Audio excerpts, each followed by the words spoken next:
especially those of us Appalachians that grew up in a rather tumultuous family situation. Why, once we got to Berea, we had 3 squares a day and a good shelter and wonderful friends that would stand by you with whatever happens, and it just becomes home and it becomes your second family.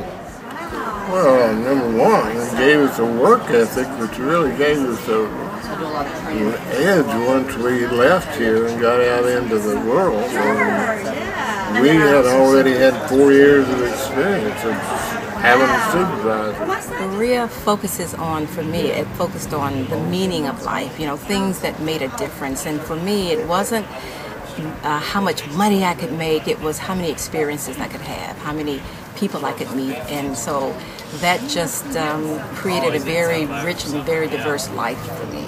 Well, when I come back to Berea, I always try to make a trip down to food service. I know the food was not always great, but the fellowship was fantastic, and I always recall as a student everybody coming down to food service, assembling together and having conversation about the day's struggle in the classroom and just kind of chewing the fat and relaxing. So when I come back to Berea, I do go to food service, and I go there to interact with the current students and just to touch bases with them. Being raised in eastern Kentucky, many times I thought that my world stopped at the top of the mountain, but Berea pointed out to me there's a whole world and there's a whole different people across this world that are important and are God created and are people that are important in God's eyes.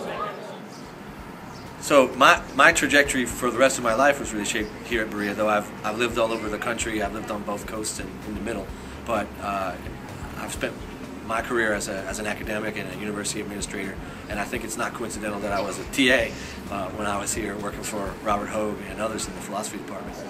Another fun event was there was a little dorm behind James Hall. It didn't hold many students, but they were male students, and in the wintertime they took the mattresses off the beds and we all went sledding on their springs down the hill. So that was one of the fun things.